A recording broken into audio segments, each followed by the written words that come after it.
Sacred Mysteries.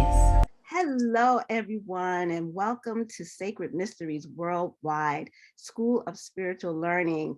I am your host, Mignon Grayson, and we are going to have a very, very interesting discussion today. The topic is going to center around the spirituality of Lucumi Orisha tradition, and in particular, what goes into helping someone towards initiation, what goes in behind the scenes, the things that we can know about. What is it that happens, or what is it that brings a person to initiation? And we have our illustrious guest with us today to discuss this topic. And she is my friend, she is my godmother, and she is my sister. And she is Iya Kathleen Oyaewo Bee. And she's going to take us on a journey on what it is that happens that she does to help her godchildren to prepare to be initiated. Now, I wanted to talk about this topic because, it's a hot topic. So without further ado, I'm going to let you know more about Kathleen. She's also known as Lady Magenta, and she's an initiated priestess of over 30 years. She's a priestess of Oya in the Lucumi Orisha tradition. She's also a yaya in Palo Mayombe with a strong foundation in hoodoo and other spiritual practices. She also holds 2 master's degrees, a master's of fine arts in creative writing and an MBA. As a spiritual coach, she is devoted to uplifting and healing those who come to her seeking help. She is a deeply gifted, intuitive reader, and her main focus is to get to the root of the spiritual issue and determine the necessary steps to healing. Her personal philosophy on spiritual journey is that at some point in our lives, we all have suffered through trials and tribulations. Yet as we rise from the ashes of negativity, like the phoenix, ill health, financial difficulties, spiritual warfare, and whatever roadblocks life throws at us, we get to embrace another day. I can tell you that I've benefited from this philosophy. And without further ado, welcome, Kathleen. How are you? Thank you for coming and doing this talk with us today. Well, thank you for having me. And it's always a pleasure, Mignon. And I'm really kind of excited to be doing this again. Yes. We had a nice talk before. So anybody who's watching us now, you can go back to our earlier discussion, which is also a lovely discussion that will give you great insight. So I wanted to talk about this particularly because there's so much talk about the Orisha tradition and the Orisha themselves and becoming initiated and knowing who your Orisha is. And people are really, really curious.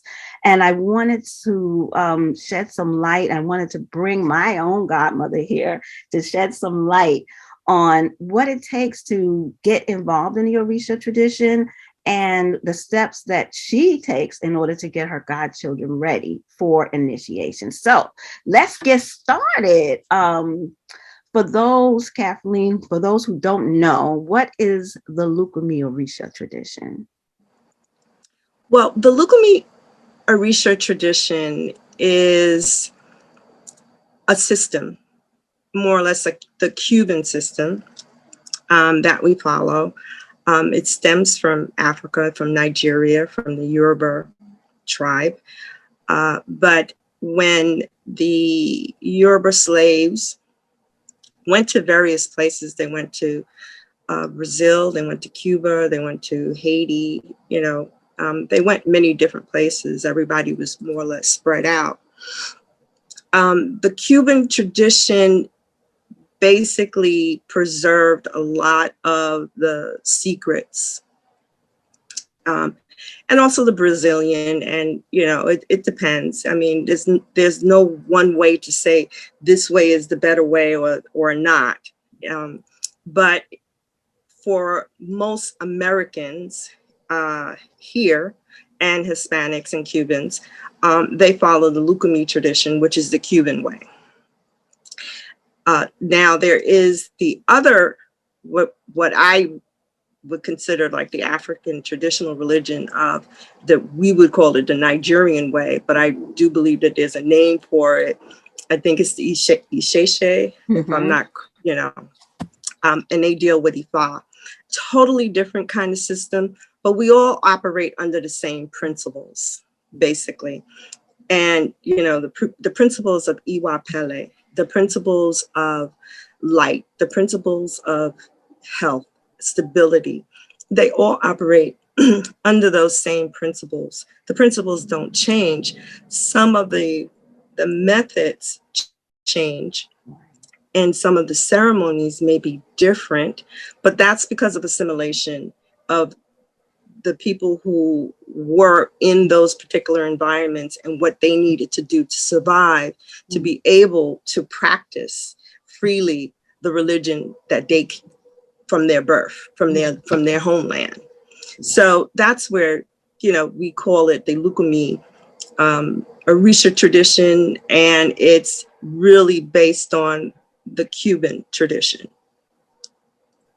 That is really serious. And it's important to know the history, because people, being that we have availability in the States for the United States for both systems, it's important to know the history and to know that there are differences, and that, the way things are done from the system that comes directly out of Africa and the one that ended up here, there are differences, and people need to be aware of that. And so what are the levels of involvement for this tradition, and what does each level entail? Well, the first level of somebody who is actively seeking to learn more about the tradition and wants to be on that path to Orisha. They're considered an alejo. And a lot of things that I say have a Hispanic inflection to it, because basically that's how I was raised. So my Ache is spelled differently from everybody else's Ashe, because again, I was raised in a Hispanic, influence. Mm-hmm. So, it's Alejo, so different words, it all means the same thing, basically. Mm-hmm. But, so an Alejo is somebody who's learning, somebody who's, wanting to seriously consider this path. They want to know, about the Orishas. They want to know, what exactly is involved. Mm-hmm. So they're in their very beginning stages of it. They come around, they learn, they come around, they may participate, they may go to drummings, they may feel a little something, they may want to get their toe in, but not the whole foot, that kind of thing. They step in and step out,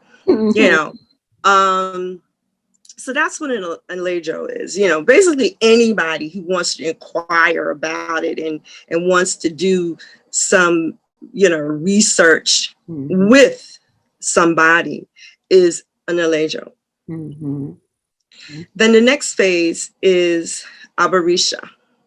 Now, a person who is that next level of Aburisha is somebody who has received something. At that point, they have decided they have godparents, or they decided they want a particular person to be their godparent, to guide them. And so they may receive their alekis, which is usually the first step of initiation, but it's the first step of initiation into that person's house or ile, because they bring 2 coconuts, they bring a candle, they go before, in my case, they would go before Oya. Oya either accepts it, doesn't accept it, however it goes. And then, the godparent puts beads on it. Sometimes that whole step is skipped. Sometimes it's just skipped. Just sometimes it's like, all right, you're my godchild, and you put beads on them. And, but usually when you put beads on somebody, it's always in the name of Obatala, because he's the Orisha that accepts everybody. So if we don't know for sure who is your guardian angel, but that first step that somebody would take is they would receive alekis, and they would receive their warriors. Now, You could receive your warriors from a santero. Right. So a person could receive their warriors, and what your warriors consist of Elegua, Ochosi, and Ogun. And you could receive that and not be initiated.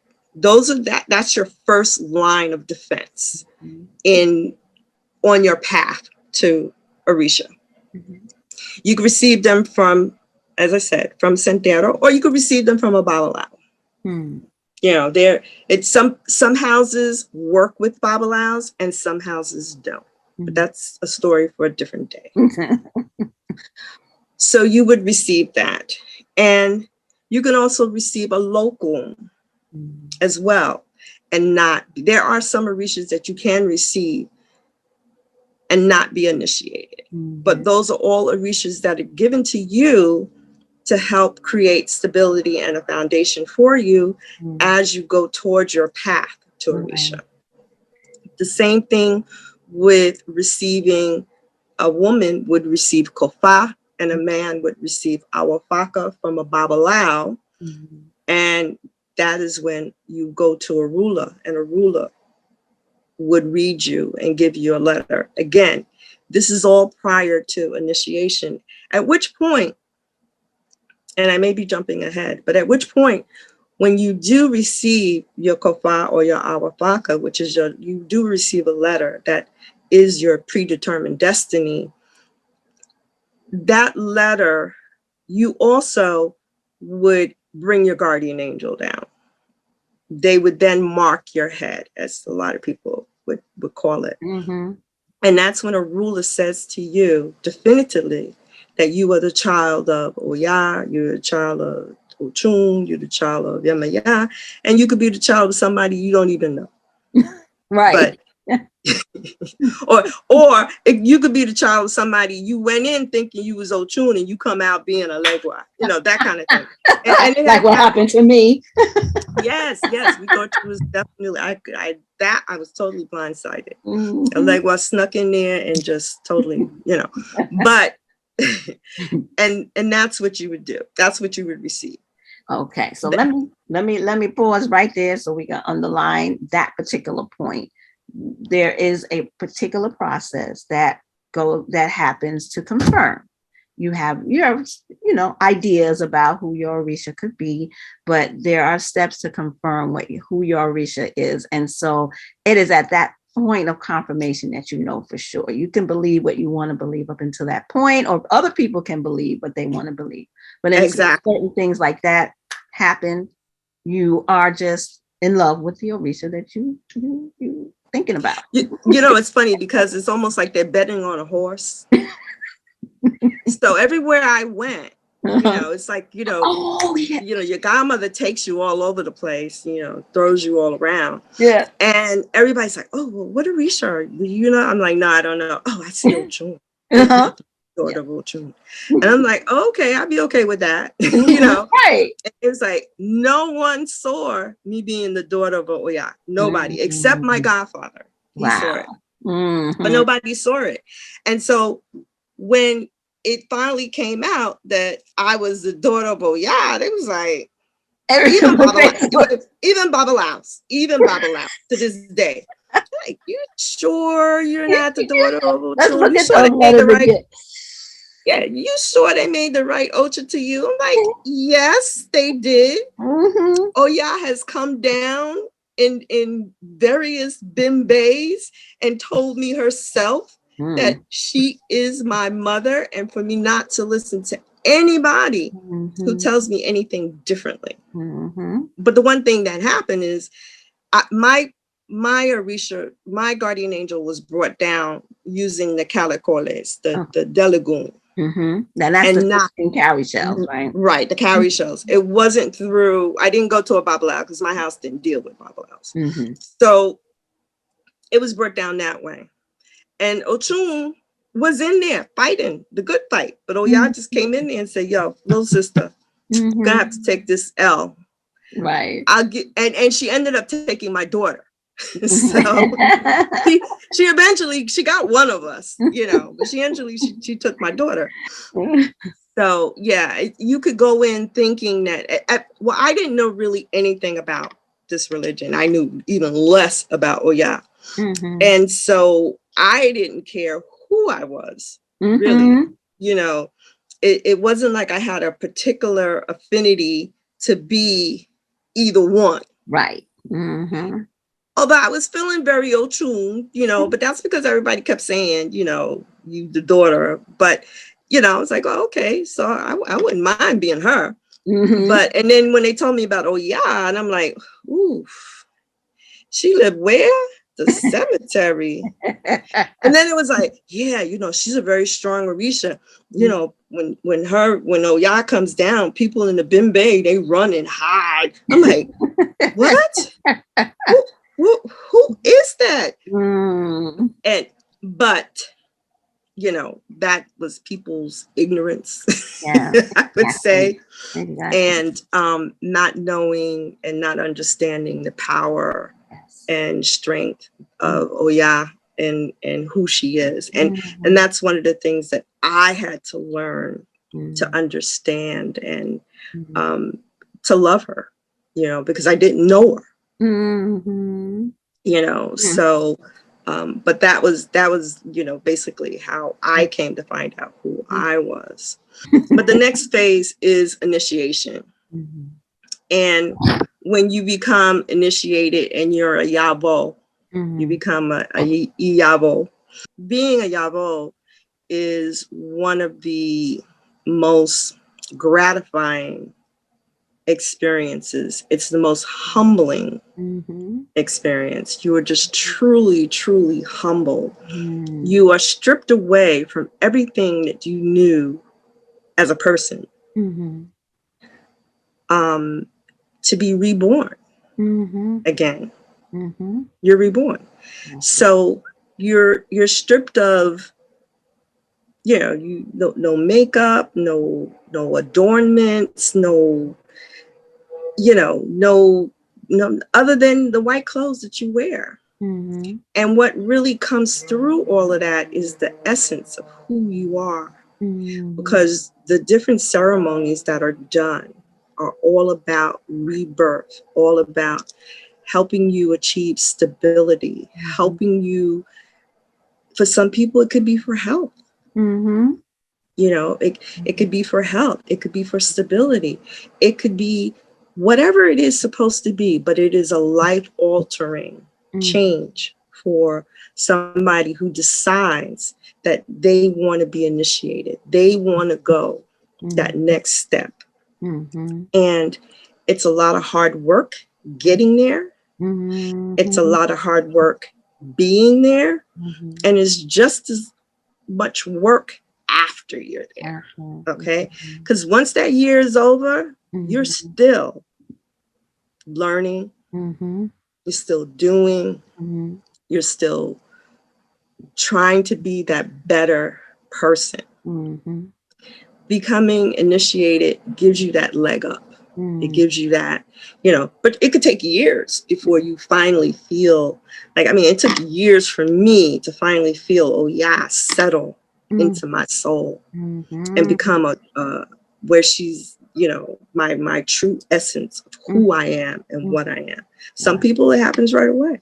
Everybody has a different journey. Everybody has a different path, and how it affects them is differently. But it is one of the most beautiful things to be able to have. The other thing is, you may start out, unfortunately, you may start out with a godparent, and the hope is that you and that godparent will be together forever. But sometimes life interrupts those things because we are human. But whatever time that you had with that particular godparent and that particular godchild is very valuable. It's very, very valuable. And it's something that you can look back on fondly. My godmother is Ibaye, which means that she has passed away. And she left me basically right after she met me. I mean, right after she made me, she made my daughter. My daughter got initiated that following year. She was 7 years old, and she left us both. and moved 3,000 miles away. Wow. So I was left alone. And I became a foster child in the religion, going from one person to another person to another person to another person, which is something I don't wish on anybody. Yeah. You know, because it is a heartbreaking experience. I loved my godmother. I loved her to death. And that was one of the most heartbreaking things, to have her leave so soon. So soon. But very, very soon. Yeah. But it wasn't something that wasn't foretold. Because when you sit down after you've been initiated and you receive the Ita, which is the book of your life, that's when all the Orishas that you have received will proceed to tell you all the things you can do, you can't do, what will save your life, what you need to receive, what's going to happen, what kind of person you're going to be, whether you're going to be grateful or ungrateful. Whether you're going to be humble or not humble, where you need to learn to be humble and not be so stubborn. So the letters that came out for me talked about separation. But while you're sitting there and you're wrapped in the glow of love, you like, that could never happen. I wanted to kind of go into initiation as a concept, because people are throwing, in the spiritual arena, people are throwing that word around a lot. This initiation system, that initiation system, things that you can, buy over the internet. And, I know for me, having walked this path for a long time, when you say initiated, there's a lot that goes in to initiation. It's not a one-day process that somebody can pay for and come out the other end with a certificate saying that they're this and they're that and all of that. As a godmother, when you are preparing a godchild for initiation, let's say today somebody says, you know what, I want to get initiated sometime next year. How soon do you start to kind of pull things together? Like, let's say if they wanted to do it, let's say in June. I would start the next day. It's a lot of work. I mean, it's a lot of work. It's, you would start the next day. Yeah. You would start, it's not like I would start in January or February. No, you would start the next day. Right. Because one of the things is, okay, let me put it to you like this. Once we know who the Orisha is, that has a lot to do with it. Right. Like in, Alegwa, Ogun, Ochosi, Oya, their ceremonies, their warriors, their ceremonies, aside from being expensive, because of the amount of ceremonies that have to be done to prepare the person before they get initiated. Everything has to be just right. There's so many intricate things that has to be put together. There's so many ceremonies that have to be done prior to you even getting to that stage. Then you may need to be scratched and palo. There's those ceremonies that have to be done. You may need to have, in a case if you're initiating an Oya, you need to have 9 misas. You need to go to 9 cemeteries. They do different things. All I know is I went to 9 cemeteries and I had 9 misas. Now, if they doing other stuff, I don't know. All I know is I did that and a lot more. Right. And so it's a time-consuming process, and your godparent has to be there. So this person who you've chosen as your godmother or godfather or whoever, the level of commitment that they have to give to you, as well as the level of commitment that you have to give to them, is a long process. And again, it's like somebody comes to me today and says, oh, you know what, I think I want to make Ocha. This is what I want to do.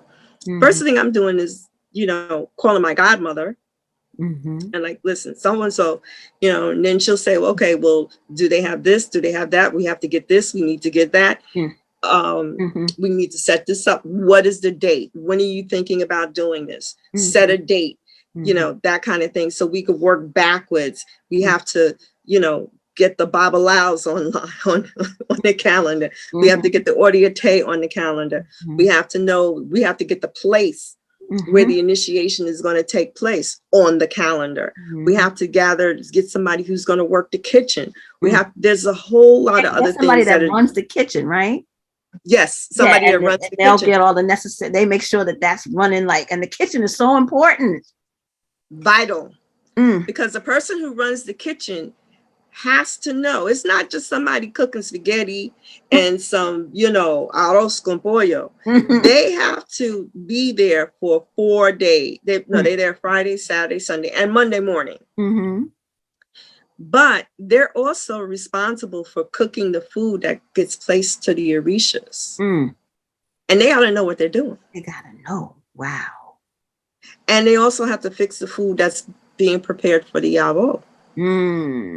And they have to know what they're doing. There's each, and certain Orishas don't eat together. So they have to use separate spoons in separate, you know, different pots. So there's a level of detail that is extraordinary, you know. So coming into it thinking that, and that's a 7-day process. In other words, you go in on a Friday night and you come out that Friday morning. But you're there underneath the throne for 7 days. You get initiated. You go on that Friday night. You're initiated that Saturday. That Sunday, they have the bimbe. You know, everybody comes and sees the brand new Yavo. And then that Monday is when you receive your entire life. That's when they tell you, you know, what you can do, what you can't do, what you can eat, what you can't eat. I mean, you know, and what you know, how you need to live your life from that point on.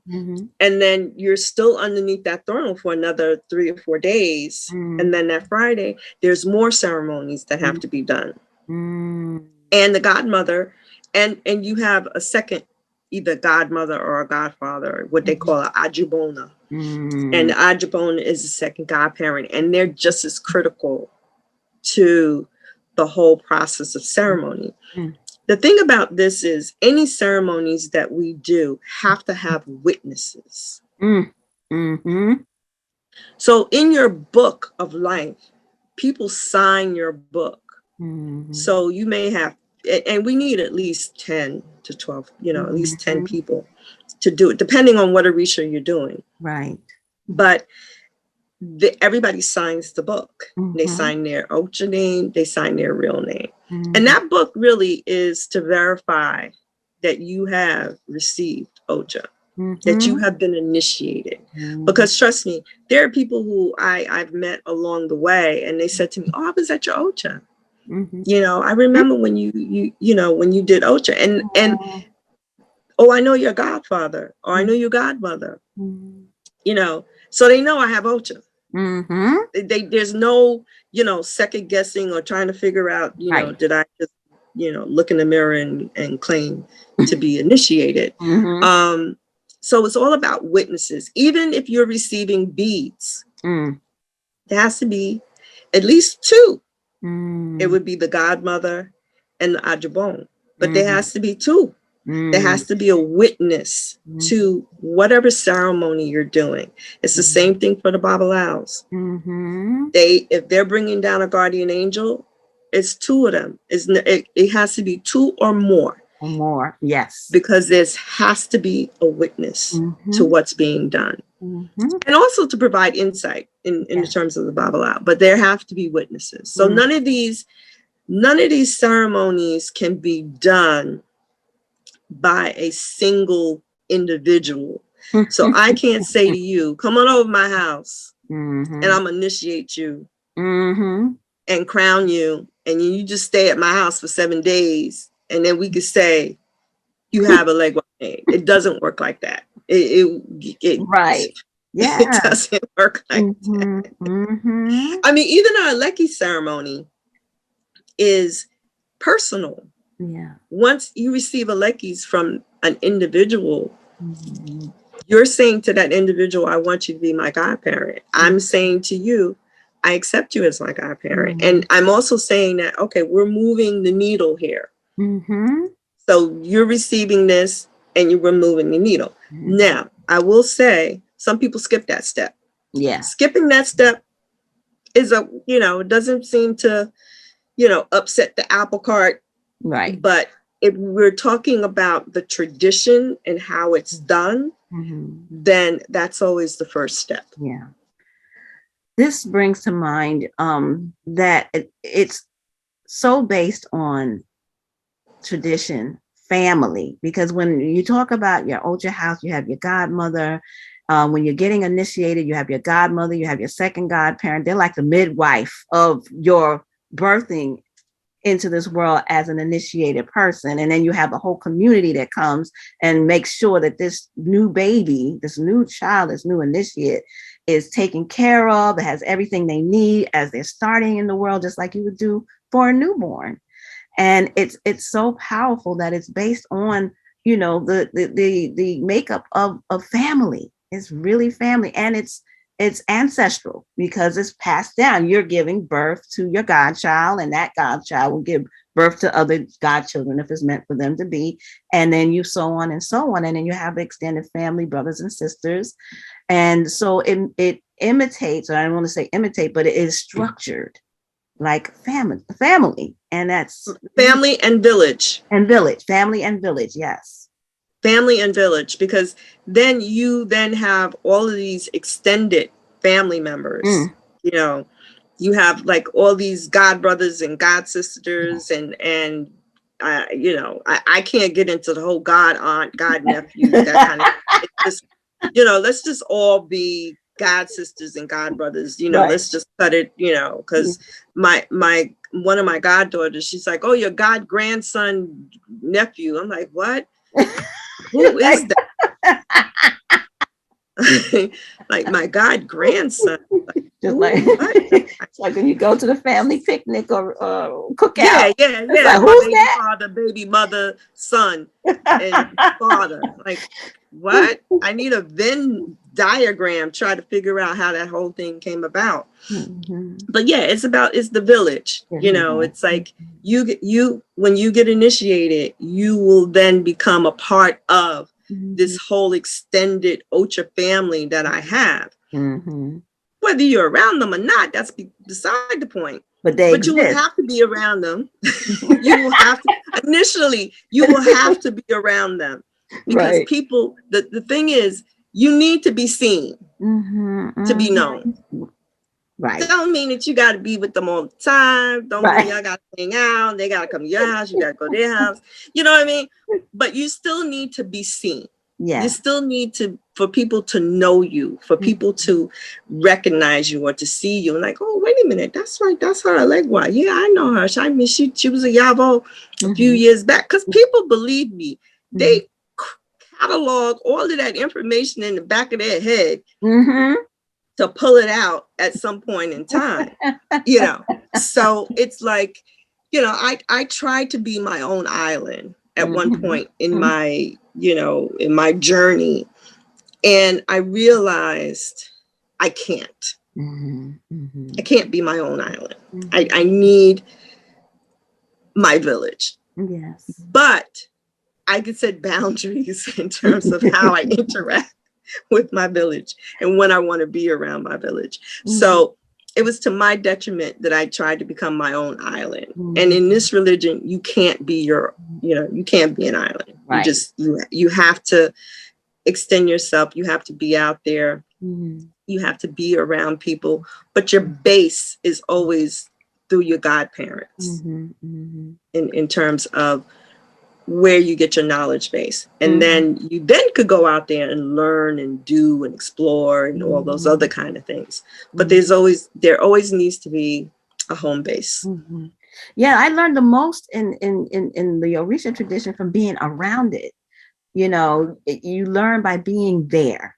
It's not stuff that people can put. There's so much that will never go into a book, can't go in a book, and you're not. It's just, you know, because it has to happen as family does around, you come around community, you're there and people tell stories and you see things happen. You see the Orisha come down or you hear the stories or you're at a ceremony or the drumming and you see the dances. Right. The songs and the food and the celebrations, you know, and sometimes it's just, you know, you go into other people's Ocha birthdays and, you know, I love sitting and being quiet because that's when you hear the stories, you know. You hear stories, yeah. Stories. And then you hear the stories about, and the thing is, again, it's like going to the bimbays and stuff like that. Mm-hmm. It's like you're there with me at a bimbay and somebody supposedly came down with the Orisha and I say to you, that's not them. They really didn't come down with that Orisha. And there's ways that you know, as you know, as somebody who has Ocha, yes, you know, there's, yeah, but we can be fooled. We can be fooled. But I learned this from my godmother taking me to different bimbays and to different places. And she would pull me to the side and she would say, that person, that's not that. That's Egun. That's not Orisha. Exactly. And she explained to me the difference of when I felt something and how, if it was Orisha, where it would hit me, and if it was Egun, how I would feel. And she's like, if you feel this, take yourself out of the room. Right. Because that's Egun. Don't embarrass me here by coming down with Egun. Yo, take it out. Go. You know. Yeah, go. So they know. And you learn these things by you know, again, being in different places and going with people you know, for the simple reason that if something happens with you, who's going to take care of you? Yeah, yeah. And you need to go with somebody who knows how to take care of you. Right, like if your spirit comes down, your ancestor or whatever, whatever. Your Orisha comes down. Or you know, if your Orisha comes down, you don't know these people. And that's where family comes into it. That's where, you know, the village comes into, because you go with your god sisters, you go with your god brother. You don't have to always go with your godmother. You can go with other people, but you're going to go with people who you know that if something happens, they can take care of you. Exactly. That makes so much sense. Yeah. Now, with ancestors, with Egun, how do they factor into the whole realm of the Orisha tradition and getting ready for initiation? And they factor into it. They are the most important aspect of being prepared for the path to Orisha. If you're, well, and this almost happened to us. My grandson was supposed to make Ocha. And we did some misas and stuff like that. And his Egun decided to announce himself. And he was getting ready to put a stop to everything. We had plane tickets. We was on our way. We was packed, getting ready to go to Cuba. He was like, no. You need to do this. And then after you do that, then you could go. But if you don't do it, if I'm not taken care of first, y'all ain't going nowhere. Right. Because first of all, you should have checked with me first, but we didn't know who he was. Egun and ancestors are key. That's like one. And so these things go hand in hand. On your path, you receive, you know, your Alekis, you receive your warriors, but you also have to have spiritual masses. You could receive Palo, but you still have to have spiritual masses and what we call investigations, spiritual investigations. And the spiritual investigations will allow all of the spirits or whoever is your dominant spirits or just spirits that are, you could even have bad spirits that are around you that need to be taken care of and gotten rid of before you knock on that door and say, I'm coming for Ocha. Because we put a white sheet right at the entrance when the Yabo gets ready to come in, and that Yabo knocks on the door. The white sheet is to symbolize to Egun, you stay out there. You cannot come in. Once that person comes in, they belong to Osha. They belong to Orisha. You, on the other hand, have to stay outside. So when we do our ceremonies, Egun is done first. Yes. Outside of the Ocha room. Because the two of them are always separate from each other. Egun is taken care of first. Then after Egun is taken care of and that person knocks on the door, Egun has to, he should be satisfied. Right. He or she should be satisfied and with their permission allow you to take that to take that next step. Because in terms of, you can't, you go from the darkness to the light. And when they say darkness, we're not talking about negativity and we're not talking about evil, but we're just talking about the darkness of spirit, the spirit world. And Orisha is the light. So before anything, you're going from the darkness to the light. So before anything is done, your ancestors have to be appeased, because your ancestor can stop everything too. Be like, no, I didn't get my Diet Pepsi or Coca-Cola or a bottle of rum or E&J or whatever. And I have seen, as a matter of fact, when I did an initiation, my godmother stopped everything. And they were asking, you want this, you want that, who are you? And it was like, your godmother. And it was like, what do you want? It's like, I asked her, she loved to drink Pepsi. And it was like, they said, it's your godmother. And I think it was my first or second or third, I don't remember. But they said, well, they asked, does she want Pepsi? And she said, yes. And once they ran into the store and got the Pepsi and brought it back, they asked her, was that all she wanted and needed? And she said yes. And then they were able to go on and proceed.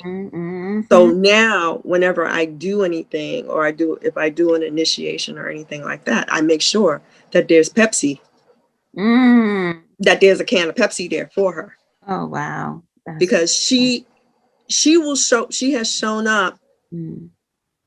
She has shown up in my itas when I have received Orishas.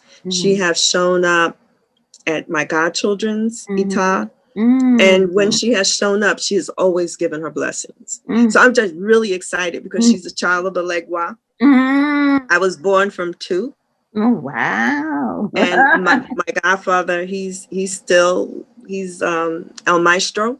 He's still kicking. In California. But so I was born from 2 Alegwas, so the love that I have, Alegwa opened many, many doors for me to receive, to be able to be initiated. Wow. Oh my goodness. It's so beautiful, I tell you. Every time I hear you tell the stories, it's beautiful, and it's magical, but yet it's mundane, and it's a combination. It's just rich all the way. It is, and it's hard work. Listen,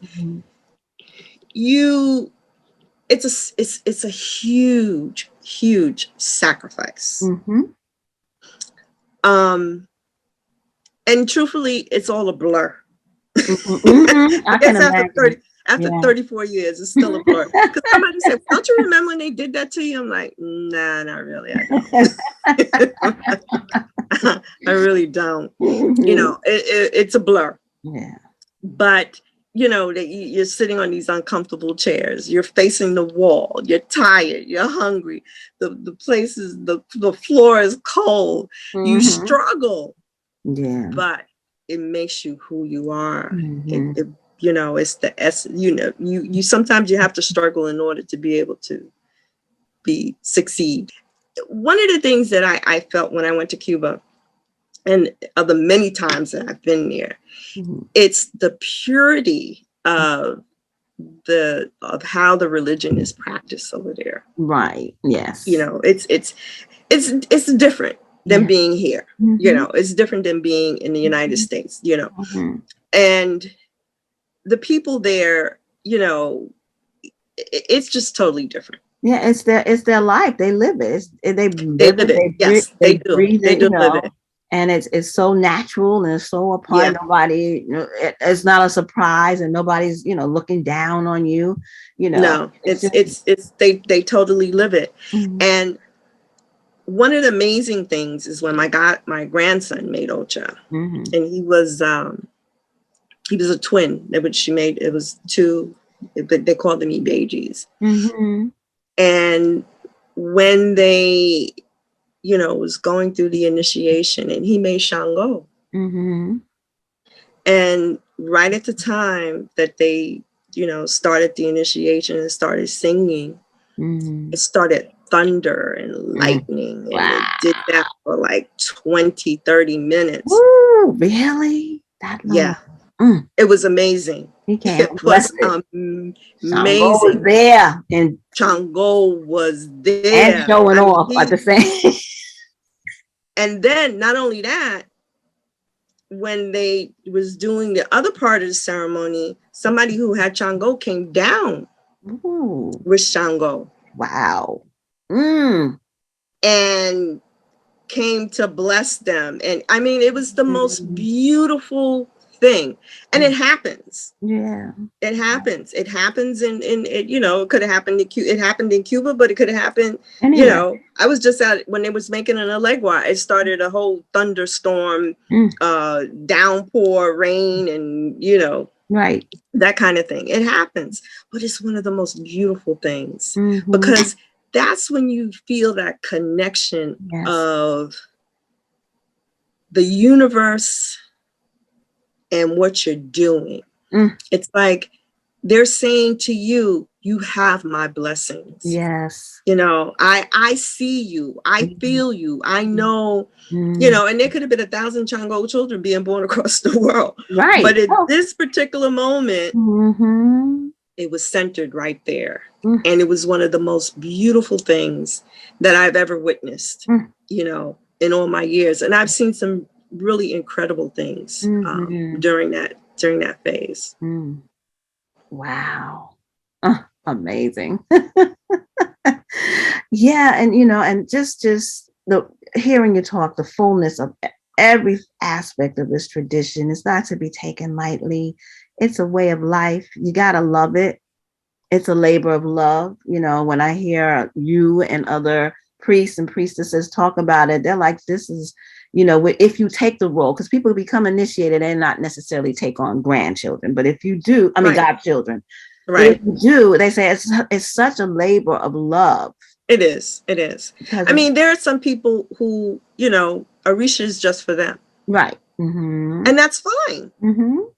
That is fine. That, you know, whoever, you know, whatever, they're fine. But there are some people who are destined to be godmother or to have a house. I'm sure Oya wasn't happy with me that I retreated for a number of years. And so now she's like, kind of like kicked me out of the, she kind of like kicked me out of the whip, you know, kind of thing. Yeah, she just throw me out there. Get out there. Make up for lost time. Yeah, I gotta make up for lost time. Like, just get out. Get out. You know, I'm like, no, I don't want no more godchildren. Yeah, because it's an emotional connection and it is because you know your godchildren are like your children, and the one thing, it's a commitment that you both make. One of the most important things between a godparent and a godchild is respect. That's the most important thing. The godchild has to respect you, but on the flip side of that, you have to respect that godchild. Yes. Because number one, we're adults. We're not children. And you cannot treat an adult like a child and because we all have free will. Mm-hmm. I could advise you and Mm-hmm. tell you that maybe you shouldn't do that. Mm-hmm. But if you go ahead and do it anyway, Mm-hmm. there's nothing I can do. I can't stop speaking to you because you didn't do it, or, be mad, or, it's just like, okay, you did that. And then when it blows up, then you're like, oh, well, how can I fix it? Well, you shouldn't have went that way, but let's see what we could do. I tried to tell you that might have not been the right way to do things, but let's see what we could work it out. So, that's one of the most important thing, is that there is that level of respect that you each have for each other. And also, one thing that people have to understand, that godparents are human just like anybody else. We suffer from depression. Mm-hmm. We are not superhumans. Okay. Even though we have the ashe of our Orisha, and the blessings of our spiritual guides, and all the things that we come with, we still are human. We still have feelings. Yeah. Okay. Our feelings get hurt. Right. Like, you can hurt my feelings. Yeah. One thing is, you want to ask me a whole lot of questions and help you navigate your life, but you never think to ask me to be your godmother. So, but it's definitely respect is key. Yes, indeed. And it's so interesting how you navigated to that one question that I did have left, which was about godparent and godchild relationships. And, you gave a lot of insight into how that works, because I do think that people forget that the godparent is human, and then think that they're just this wealth of to get from. Get, guide me. You're invincible. You have, you should be ready to help me whenever, whatever. And people forget that the person that they're dealing with, yes, they may have many years and know a lot and have strengthened themselves and all of that, but they're still human. They have their own life in addition to, right. They got things going on, Right.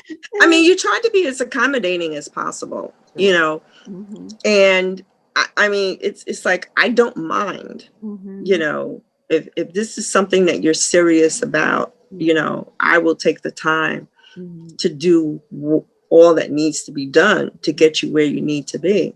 And just like I respect your time, you need to respect mine as well. Absolutely. And it's always a give and take type of situation. One of the things that I think, and the godparent relationship with a godchild is crucial and key to helping you navigate the path to Orisha.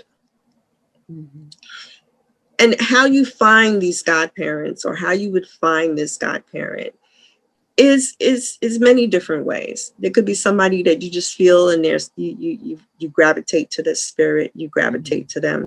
I think now, because with social media and stuff like that, back in the day it was more centralized.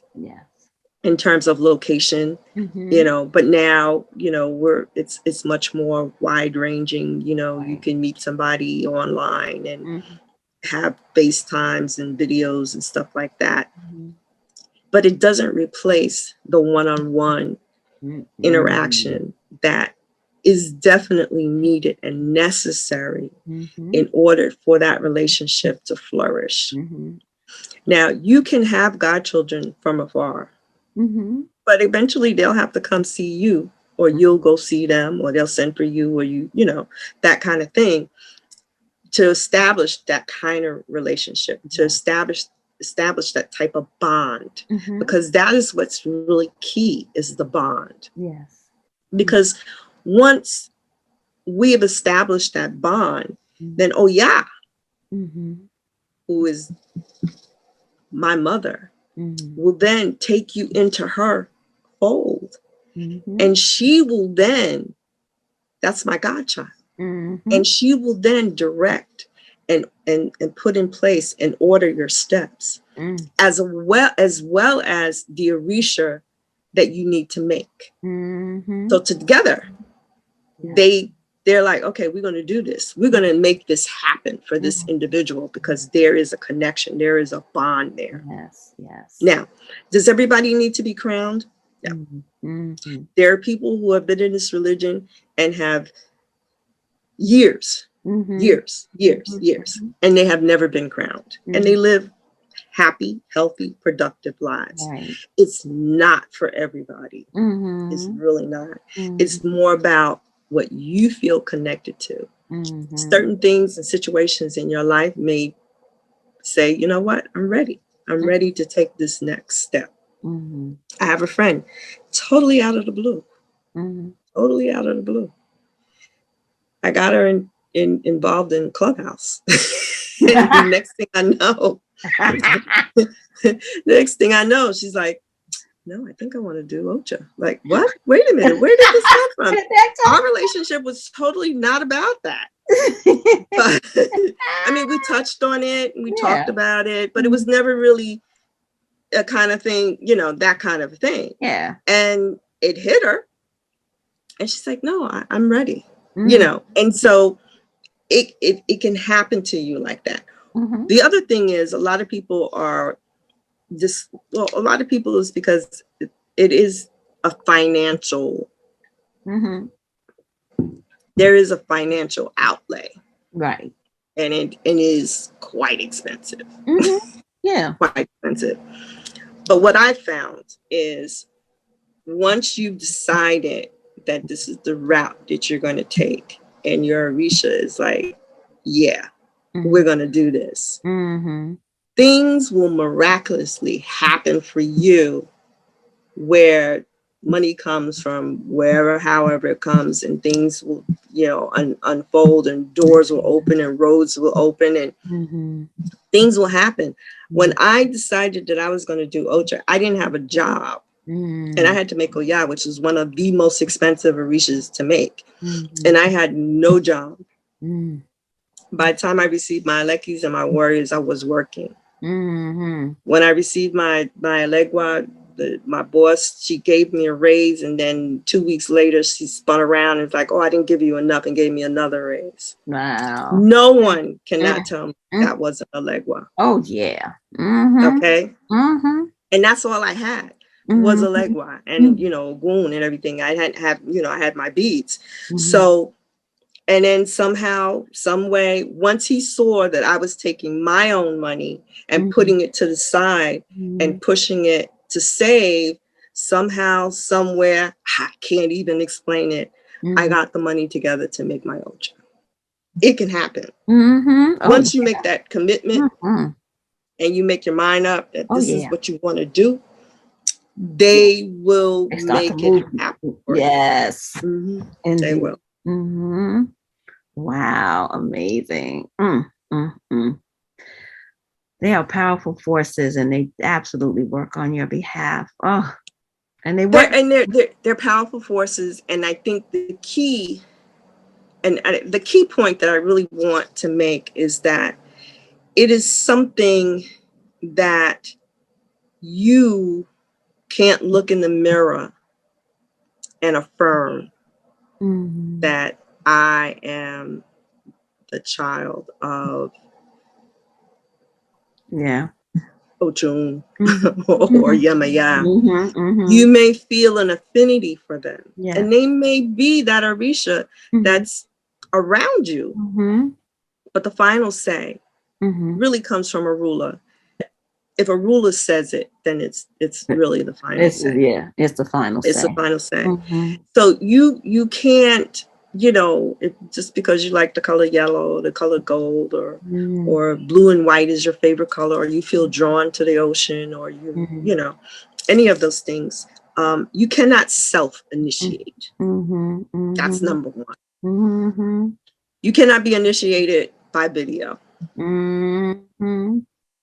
You cannot be initiated by getting a bunch of different saints that represent the Orishas and that person sends them to you in a box and said that they prayed over them and that, you know, they contributed and this, that, and the other. No, that is not Ocha. That you do not, all you have is a box full of plaster. That's it. You don't have nothing. That's it. You have absolutely nothing. It's the same thing with beads. Nobody can send you the beads and through the mail. Right. And say that they prayed over them. And no. I have to touch you. I have to physically touch you. You have to be in the presence of my Orisha. Now, I could bring my Orisha to you and do it, but I have to touch you. And not only I have to touch you, a second person has to touch you. There has to be two of us there to do this ceremony.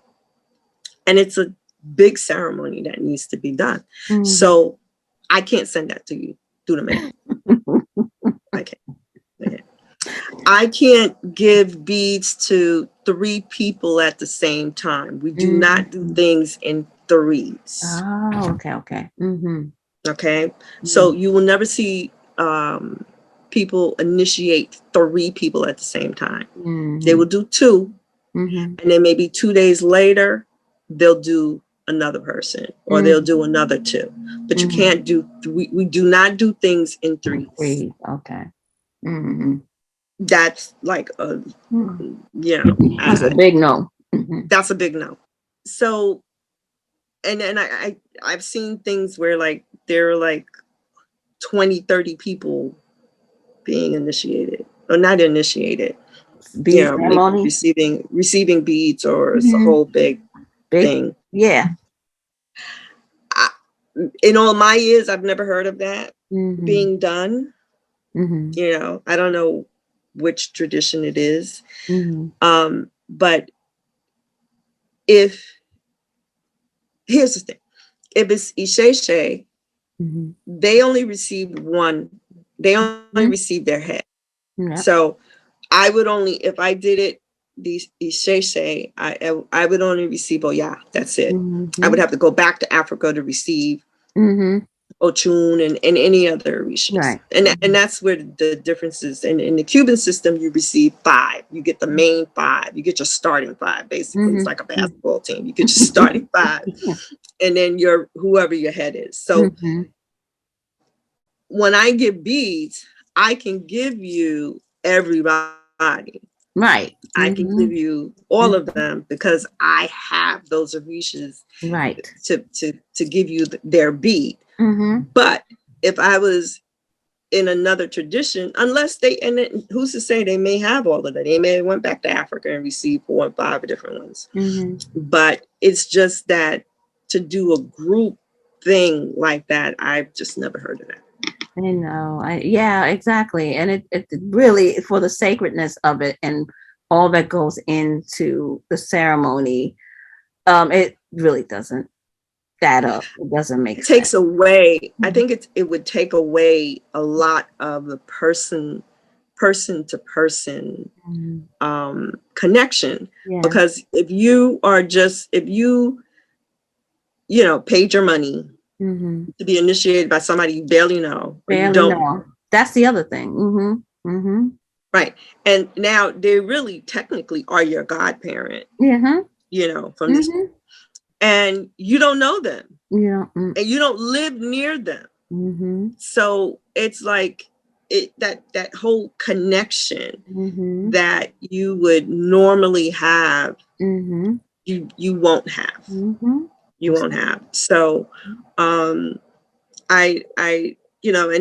see so much of that now. I know. I see so many people who are saying they are, this and that. And when you start to ask them questions about, where were they initiated, what kind of initiation, and then they start giving you answers like, I received a certificate, or I got a piece of paper, or something. And, one of the key things is like, I have a lineage that I could go back to. My godfather happens to be well known in the Orisha community because he is a singer. People, and he's from Cuba. And if I mention his name, people know him. My godmother they know her. There's a lineage there. It goes back. And it's all about lineage. It's all about where you came from.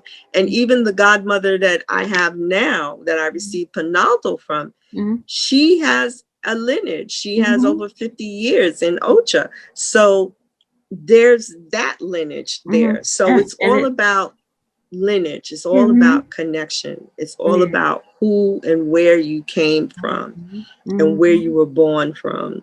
I mean, it's serious life. I mean, it's really serious. It's it's nothing to play with. You know, you could be basically almost playing with your life. It's nothing to play with. It's a very serious thing. And that's why we talk about it's a level of commitment. It's a level of respect. And it's a level of respect for your elders. And it's a level of respect.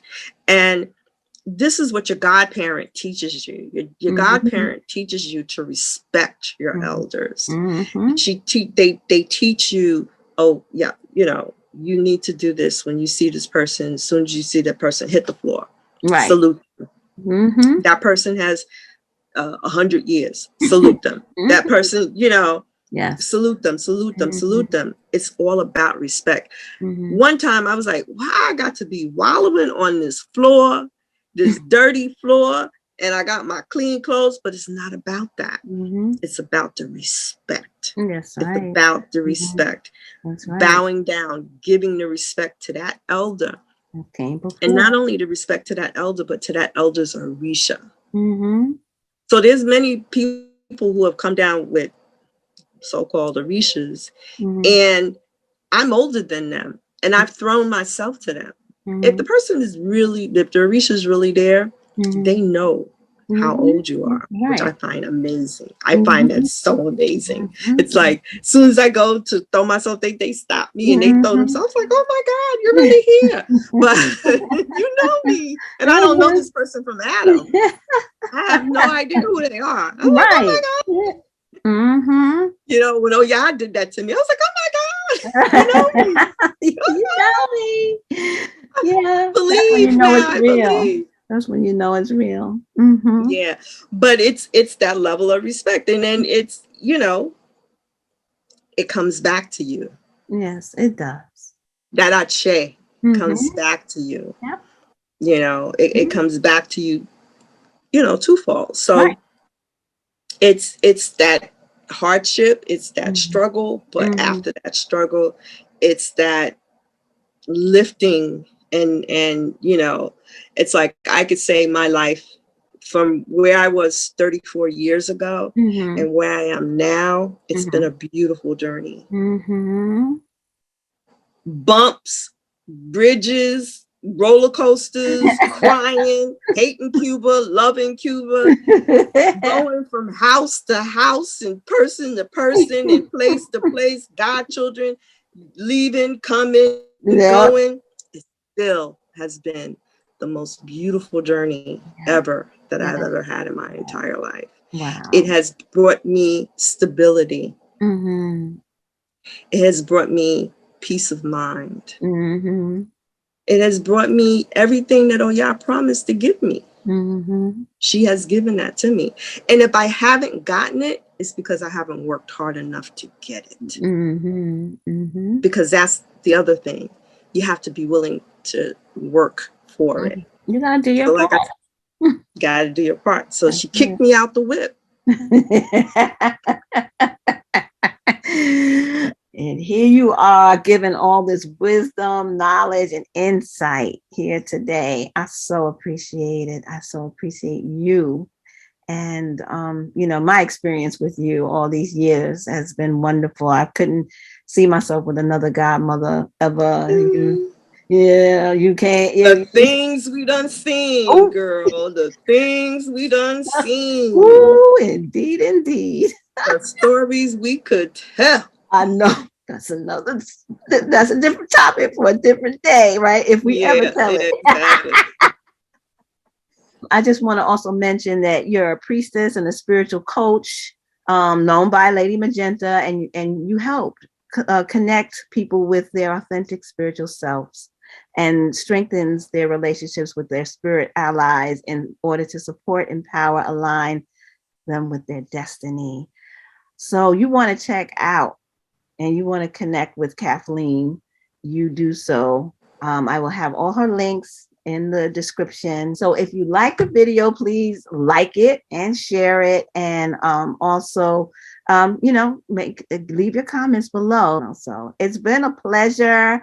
We will see you next Always. time. Thank you so much for being here. And I know we're going to be back with some more juicy conversation. The things we done seen. That's the next one.